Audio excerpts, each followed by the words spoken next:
সুনামগঞ্জে ছাত্র জনতার উপর হামলায় মামলা, সাবেক পরিকল্পনা মন্ত্রী এম এ মান্নান গ্রেপ্তার। ঢাকা বিশ্ববিদ্যালয়ের রাজনীতি বন্ধের সিদ্ধান্ত, গণপিটুনিতে হত্যার মামলায় 6 শিক্ষার্থী গ্রেপ্তার। আইন বহির্ভূত হত্যা সমর্থন করে না অন্তর্বর্তী সরকার, ফ্যাসিবাদ রুখতেই করা হবে সংস্কার।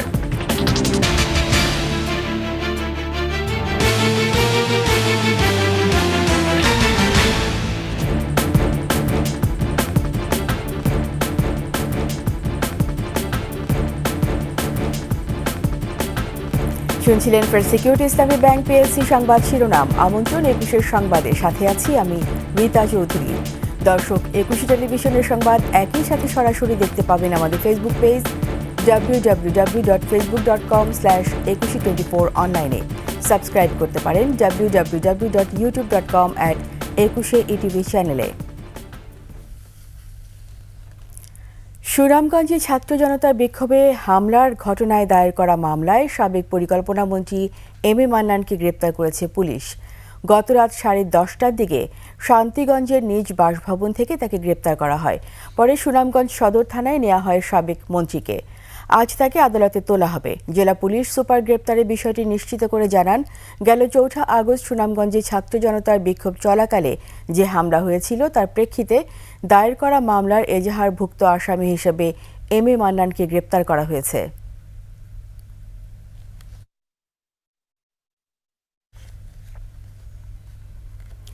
ঢাকা বিশ্ববিদ্যালয় ক্যাম্পাসে পরবর্তী নির্দেশ না দেওয়া পর্যন্ত শিক্ষার্থী, শিক্ষক, কর্মকর্তা, কর্মচারীদের রাজনীতি বন্ধের সিদ্ধান্ত নিয়েছে সিন্ডিকেট। শিগগিরই এই সিদ্ধান্ত কার্যকর করা হবে। এছাড়া ডাকসু কিভাবে কার্যকর করা যায় এই বিষয়ে আলোচনার পাশাপাশি কমিটি গঠনেরও সিদ্ধান্ত নেওয়া হয়েছে। বৃহস্পতিবার রাতে ঢাকা বিশ্ববিদ্যালয়ের প্রশাসনিক ভবনের উপাচার্য লাউঞ্জে জরুরি সিন্ডিকেট সভায় এসব বিষয়ে আলোচনা হয়। বৈঠকে সংশ্লিষ্টরা জানান, ক্যাম্পাসের ভেতরে পরবর্তী নির্দেশনা না দেওয়া পর্যন্ত ছাত্র, শিক্ষক, কর্মকর্তা, কর্মচারীদের সব ধরনের রাজনীতি বন্ধের বিষয়ে প্রাথমিক সিদ্ধান্ত নেওয়া হয়েছে। চূড়ান্ত সিদ্ধান্ত শিগগিরই নোটিশ আকারে জানিয়ে দেওয়া হবে বলে জানান বিশ্ববিদ্যালয়ের প্রভেসি প্রফেসর সাইমা হক বিদিশা। আমাদের যেটা বিষয় যে আজকে তো আলোচনা হয়েছে, বিস্তারিত আলোচনা হয়েছে ছাত্র রাজনীতি নিয়ে এবং সার্বিক বিষয়গুলো নিয়ে। তো সেখানে মতামত এসেছে, সে মতামতের ভিত্তিতে যে সিদ্ধান্ত এবং যে সারসংক্ষেপ সেটা আমরা অতি দ্রুত আনুষ্ঠানিকভাবে একটা বিজ্ঞপ্তি দিয়ে তারপর আপনাদেরকে জানিয়ে দেব। সিদ্ধান্ত যেটা, মতামত যেটা, সেটা আপনাদেরকে আমরা আনুষ্ঠানিকভাবে নোটিশ আকারে, বিজ্ঞপ্তি আকারে জানাবো। ঢাকা বিশ্ববিদ্যালয়ে চোর সন্দেহে গণপিটুনিতে নিহত তোফাজ্জল হত্যা মামলায় 6 শিক্ষার্থীকে গ্রেপ্তার করেছে পুলিশ। এই ঘটনায় ফজলুল হক মুসলিম হলে আবাসিক শিক্ষকদের নেতৃত্বে 7 সদস্যের তদন্ত কমিটিও গঠন করা হয়েছে। আদিত্য মামুনের রিপোর্ট। গেল বুধবার রাতে ঢাকা বিশ্ববিদ্যালয়ের ফজলুল হক মুসলিম হলের সামনে থেকে মানসিক ভারসাম্যহীন এক যুবককে চোর সন্দেহে পিটুনি দেয় হলের শিক্ষার্থীরা। ক্যান্টিনে খেতেও দেয় তাকে। পরে আবারও উপর্যুপরি হামলা, নির্যাতনে অচেতন হয়ে পড়েন তোফাজ্জল। শিক্ষার্থীরা তোফাজ্জলকে ঢাকা মেডিকেলে নিয়ে যাওয়ার পর কর্তব্যরত চিকিৎসক তাকে মৃত ঘোষণা করলে পালিয়ে যায় হত্যায় জড়িতরা। নিহত তোফাজ্জল বরগুনা জেলার পাথরঘাটা থানার কাঁঠালতলী ইউনিয়নের ছাত্রলীগের সাবেক সভাপতি। পিতামাতাহীন তোফাজ্জলের নেই আপন কোনো ভাই বোন। সকালে শুনি যে ওকে মেরে তারপর হসপিটালের বাইরে রেখে গেছে। আব্বা আম্মা আগেই মারা গেছে, তারপরে ও এদিক সেদিক থাকতো। জড়িতদের দৃষ্টান্তমূলক শাস্তি দাবি করেছেন স্বজন ও এলাকাবাসী। স্যার, আল্লাহর কাছে বলা ছাড়া আমাদের আর কিছু নাই। মানসিক ভারসাম্যহীন হয়ে গেল 4 বছর ধরে উদ্ভ্রান্ত জীবন যাপন করছিলেন তোফাজ্জল। আদিত্য মামুন, 21 টেলিভিশন, ঢাকা। এদিকে গণপিটুনিতে জাহাঙ্গীরনগর বিশ্ববিদ্যালয়ের সাবেক ছাত্রলীগ নেতা শামীম আহমেদ ওরফে শামীম মোল্লা নিহতের ঘটনায় হত্যা মামলা দায়ের হয়েছে আশুলিয়া থানায়। 8 শিক্ষার্থীকে সাময়িক বরখাস্ত করেছে বিশ্ববিদ্যালয় কর্তৃপক্ষ। ঘটনা তদন্তে 6 সদস্যের কমিটি গঠন করেছে প্রশাসন। প্রতিনিধি তথ্যচিত্রে ডেস্ক রিপোর্ট। বুধবার রাতে জাহাঙ্গীরনগর বিশ্ববিদ্যালয়ের ৩৯তম ব্যাচের শিক্ষার্থী শামীমকে মারধরের একটি ভিডিও সামাজিক যোগাযোগ মাধ্যমে ছড়িয়ে পড়ে। ১৫ জুলাই রাতে উপাচার্যের বাসভবনে আন্দোলনরতদের উপর হামলার ঘটনায় শামীম সামনের সারিতে ছিলেন এমন অভিযোগ তুলে বুধবার বিকালে তাকে বিশ্ববিদ্যালয়ের প্রান্তিক গেট এলাকা থেকে আটক করা হয়।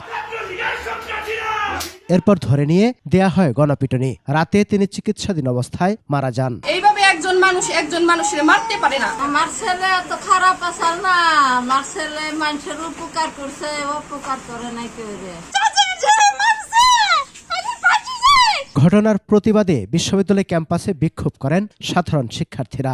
দোষীদের বিচার দাবি করেছে বৈষম্য বিরোধী ছাত্র আন্দোলন। তারা যেই হোক না কেন, যে দলেরই হোক না কেন, যে প্ল্যাটফর্মে হোক না কেন, দ্রুত তাদের বিচারের ব্যবস্থা গ্রহণ করা উচিত এবং তাদের বিচার নিশ্চিত করা উচিত। এই ধরনের ঘটনা আসলেই কাম্য না। আমরা তীব্র নিন্দা প্রতিবাদ জানাই, কারণ আইন কারোই নিজের হাতে তুলে নেওয়ার ক্ষমতা নেই। প্রশাসন যদি এই বিষয়ে দায় না নেয়, তাহলে সেই বিষয়ে আমরা ব্যবস্থা গ্রহণ। প্রক্টর জানান, ভিডিও ফুটেজ দেখে দোষীদের চিহ্নিত করে বিচারের আওতায় আনা হবে, আর আইনি ব্যবস্থা নেওয়ার কথা জানিয়েছে পুলিশ। ভিডিও ফুটেজ দেখে দোষীদেরকে শনাক্ত করে বিশ্ববিদ্যালয়ের যে আইন আছে সেটা অনুযায়ী ব্যবস্থা গ্রহণ করবেন বলে সিদ্ধান্ত নিয়েছে। নিহত শামীম মোল্লা বিশ্ববিদ্যালয়ের ৩৯তম ব্যাচের সাবেক শিক্ষার্থী ও শাখা ছাত্রলীগের সাবেক সাংগঠনিক সম্পাদক ছিলেন। সমর ইসলাম, ডেস্ক রিপোর্ট, ২১ টেলিভিশন। সরকার কোনোভাবেই আইন বহির্ভূত হত্যাকে প্রশ্রয় দেবে না বলে সাফ জানিয়ে দিলেন আইন উপদেষ্টা ডক্টর আসিফ নজরুল। প্রধান উপদেষ্টার সাথে সংস্কার কমিশনগুলোর বৈঠকের পর আইন উপদেষ্টা আরও জানান, সরকার গঠিত ৬টি কমিশন ৩১ ডিসেম্বরের মধ্যে রিপোর্ট দেবে। মেহেদী হাসানের রিপোর্ট। স্বৈরাচারী সরকারের পতনের পর বিভিন্ন খাতে সংস্কারের প্রতিশ্রুতি দিয়েছে অন্তর্বর্তী সরকার। এ লক্ষ্যে ৬টি কমিশনও গঠন করা হয়েছে। এই কমিশনগুলো কিভাবে কাজ করবে, কতদিনের মধ্যে রিপোর্ট দেবে তা ঠিক করতেই এই বৈঠক। পরে সাংবাদিকদের মুখোমুখি হন আইন উপদেষ্টা। জানান, আগামীতে কোনোভাবেই যাতে আর ফ্যাসিবাদ ফিরে আসতে না পারে সে লক্ষ্যেই সংস্কার করা হবে। কমিটিগুলো আপনার 1 অক্টোবরের মধ্যে কাজ শুরু করবে এবং আমরা আশা করছি ওনারা ৩১ ডিসেম্বরের মধ্যে একটা রিপোর্ট আমাদের জমা দিবেন। এদিকে বৃহস্পতিবারও 2জন গণপিটুনিতে নিহত হয়েছেন। এ ধরনের ঘটনার পুনরাবৃত্তি সরকার আর হতে দেবে না বলেও জানান আসিফ নজরুল। আপনারা যে মব জাস্টিসের ঘটনা দেখেছেন, বিশেষ করে ঢাকা বিশ্ববিদ্যালয়ে যে ঘটনা ঘটেছে, সেটা আমাদের সবাইকে মর্মাহত করেছে। সেটা আমাদেরকে খুবই কষ্ট দিয়েছে। আমরা ইতিমধ্যে ব্যবস্থা নিয়েছি, ইতিমধ্যে 3 জনকে গ্রেফতার করা হয়েছে এবং আমরা এই ধরনের ঘটনার এড়ানোর জন্য যত রকম পদক্ষেপ নেওয়া প্রয়োজন তত রকম পদক্ষেপ নেব। বিচার শুরু হওয়ার পরই শেখ হাসিনাকে ভারত থেকে ফিরিয়ে আনার ব্যাপারে সিদ্ধান্ত হবে বলেও জানান আইন উপদেষ্টা।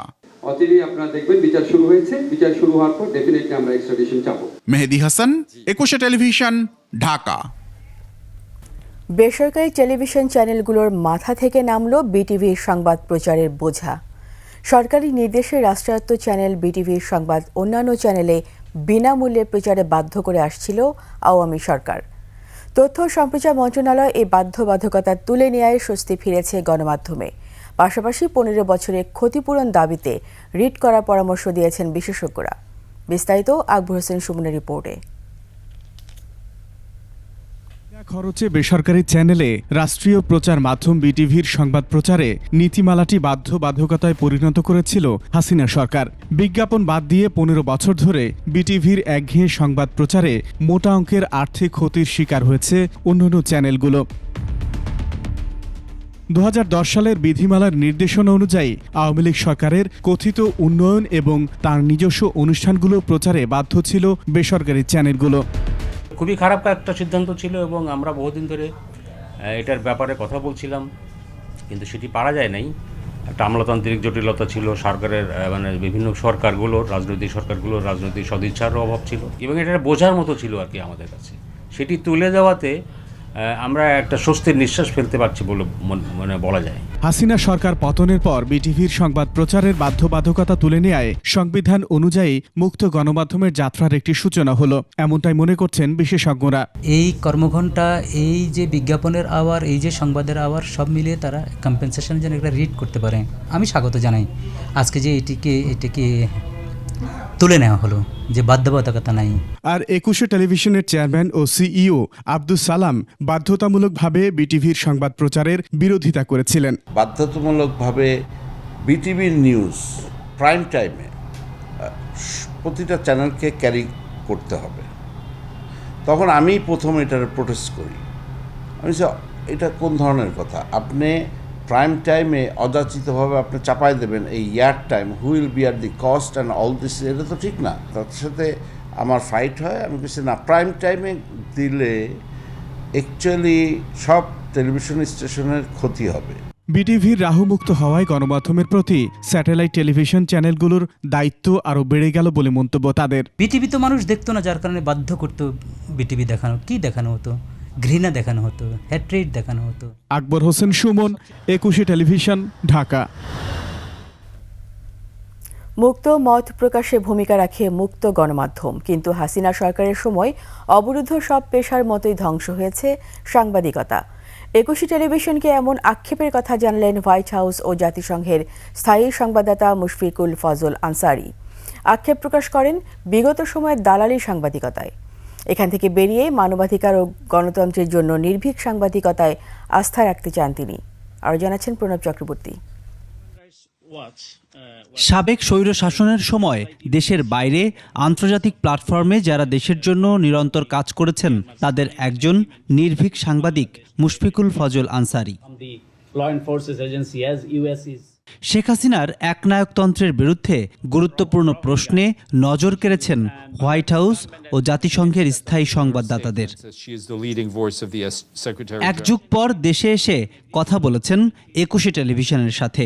গণতন্ত্র রক্ষায় দেশের বাইরে থেকেও কিভাবে নিবেদিত কাজ করেছেন তা জানিয়েছেন তিনি। মত প্রকাশের ক্ষেত্রে বাংলাদেশের অভ্যন্তরে থেকে যারা সব ধরনের চাপ এবং ভয়, ভীতি এবং সংখ্যাকে উপেক্ষা করে যারা এই সাংবাদিকতাকে যারা আপহোল্ড করেছেন, আমি তারা মনে করি যে তারাই বরং সবচেয়ে সাহসী সাংবাদিক। যেমন কনক সারোয়ারের বোন, তাকে কারাগারে থাকতে হয়েছে ভাইয়ের সাংবাদিকতার কারণে। ইলিয়াস হোসেন, তাকে কিভাবে একের পর এক মামলা দিয়ে তার ইনভেস্টিগেটিভ রিপোর্টের কারণে তার রিপোর্টের জবাব না দিয়ে তাদেরকে সাইবার সন্ত্রাসী হিসেবে তাদেরকে আখ্যায়িত করা হয়েছে। দেশের স্বাধীন সাংবাদিকতাকে যারা দালালিতে পরিণত করেছে নিন্দা জানিয়েছেন তাদের কর্মকাণ্ডে। আমরা সবাই দালাল হব, এইরকম একটা এইরকম একটা দৃষ্টিভঙ্গি সবাই, কে কার চেয়ে দালালিতে কত আগাবে, এটার একটা প্রতিযোগিতা ছিল। এবং এরা সাংবাদিকতার নামটা তারা ব্যবহার করেছে, কিন্তু তারা দুর্বৃত্ত চিহ্নিত, কিছু তারা চিহ্নিত হয়েছে, কিন্তু অনেককে আমরা দেখেছি যারা ক্ষতিকর, তারা খুব সহজে আবার খোলস পাল্টে ফেলেছে। এত কিছুর পরও দেশের তরুণদের নির্ভীক সাংবাদিকতায় মুগ্ধ এই পতিতযশা সাংবাদিক। এই প্রজন্ম যারা সাংবাদিকতায় প্রবেশ করছে তারা রিয়েলি যে জার্নালিজম বলতে যা বোঝায়, যে ফ্রি মিডিয়া যেটা বলতে যা বোঝায়, তারা সেখানে কন্ট্রিবিউশনে সক্ষম হবে। গণতন্ত্রের স্বার্থে ফ্যাসিস্টদের বিষয়ে সতর্ক থাকার আহ্বান জানান মুশফিকুল ফজল আনসারি। কারণ ফ্যাসিস্টদের তারা ঘুরে বেড়াচ্ছে সর্বত্রই, সুতরাং এখনও আমাদের কাজ শেষ না। আমি মনে করি। প্রণব চক্রবর্তী, 21 টেলিভিশন, ঢাকা। সালমান এফ রহমানের মালিকানাধীন বেক্সিমকো গ্রুপের সব সম্পত্তি দেখভাল করার জন্য তত্ত্বাবধায়ক নিয়োগের নির্দেশ দিয়েছেন হাইকোর্ট। একই সঙ্গে 6 মাসের জন্য গ্রুপটির সব সম্পত্তি সংযুক্ত করতে বলা হয়েছে। বিচারপতি AK-M আসাদুজ্জামান ও বিচারপতি মোহাম্মদ মাহবুবুল ইসলামের বেঞ্চ এই নির্দেশ দেন। সুপ্রিম কোর্টের একজন জ্যেষ্ঠ আইনজীবীর করা রিট আবেদনে গত 5 সেপ্টেম্বর হাইকোর্টে দেয়া আদেশের সত্যায়িত অনুলিপি সম্প্রতি প্রকাশিত হয়। বাংলাদেশ ব্যাংকের প্রতি দেয়া আদেশে সালমান এফ রহমানের কাছ থেকে বিভিন্ন ব্যাংকের অর্থ উদ্ধার এবং বিদেশ থেকে টাকা ফেরাতে নির্দেশ দেওয়া হয়েছে। 4 সপ্তাহের মধ্যে এই বিষয়ে প্রতিবেদন দিতে বলা হয়েছে। এখানে ডিরেকশন দেওয়া হয়েছে বাংলাদেশ ব্যাংকের উপরে বা রেসপন্ডেন্টদের উপরে যে তোমরা রিসিভার অ্যাপয়েন্ট করো। আই ফুললি আন্ডারস্ট্যান্ড এরকম একটা কোম্পানি, বেক্সিমকো বলেন বা অন্য কোম্পানি, একটা কম্পিটেন্ট পারসন, অনেস্ট পারসনকে রিসিভার অ্যাপয়েন্ট করতে হবে। এদিকে এস আলম গ্রুপ এবং প্রতিষ্ঠানটির শেয়ার হোল্ডার, পরিচালক ও তাদের পরিবারের সদস্যদের সব স্থাবর সম্পত্তির তালিকা দাখিল করার নির্দেশনা চেয়ে রিটের আদেশ রোববার নির্ধারণ করেছেন হাইকোর্ট। বিচারপতি মোহাম্মদ কামরুল হোসেন মোল্লা ও বিচারপতি কাজী জিনাত হকের বেঞ্চে এই শুনানি অনুষ্ঠিত হয়। এর আগে এস আলম গ্রুপ এবং প্রতিষ্ঠানটির শেয়ার হোল্ডার, পরিচালক ও তাদের পরিবারের সদস্যদের সব স্থাবর সম্পত্তির তালিকা দাখিল করার নির্দেশনা চেয়ে রিট করা হয়। একই সঙ্গে আদালতে অনুমতি ছাড়া কোম্পানির পরিচালক সহ পরিবারের সদস্যদের দেশ ত্যাগেও নিষেধাজ্ঞা চাওয়া হয়। সুপ্রিম কোর্টে আইনজীবী ব্যারিস্টার মোহাম্মদ রুকনুজ্জামান আবেদনকারী হয়ে এই রিট করেছেন।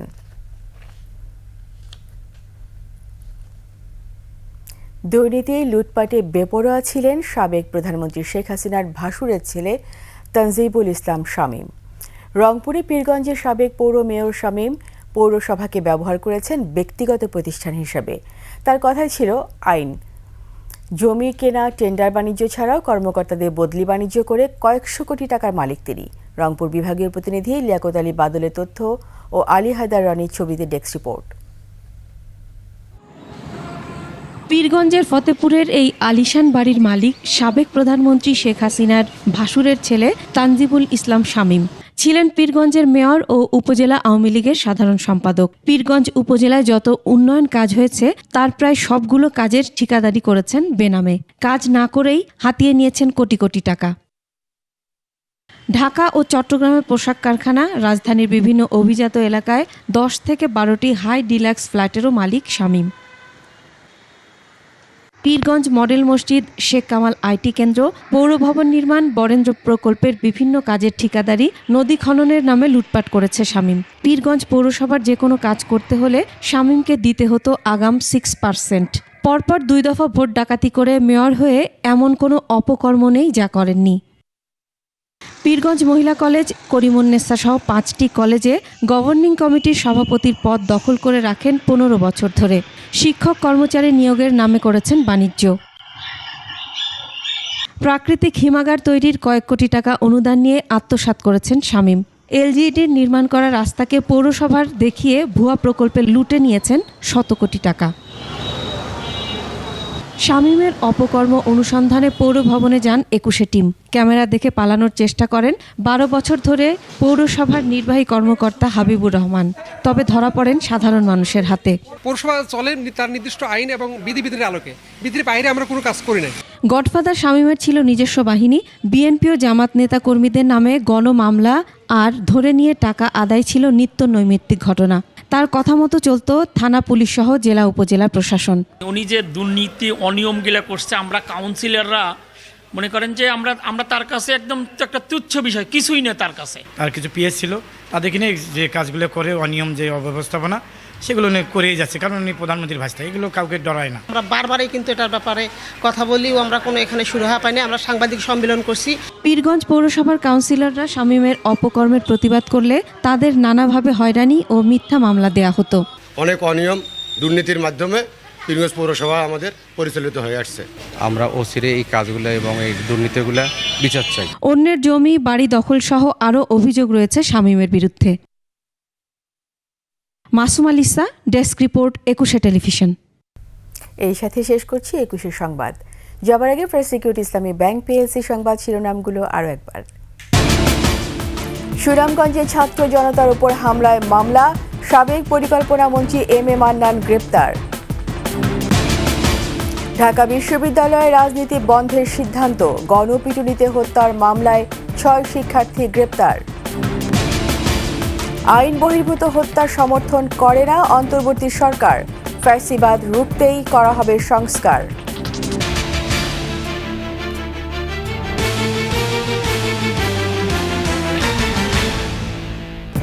সবশেষ সংবাদ জানতে ডায়াল করুন 2024 নম্বরে আর ভিজিট করুন 21-tv.com ওয়েবসাইটে।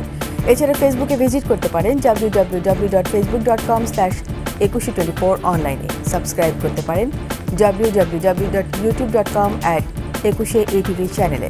এতক্ষণ সঙ্গে থাকার জন্য সবাইকে ধন্যবাদ। পরবর্তী সংবাদ সকাল 10টা 55 মিনিটে দেখার আমন্ত্রণ রইল। 21-এর সাথেই থাকুন।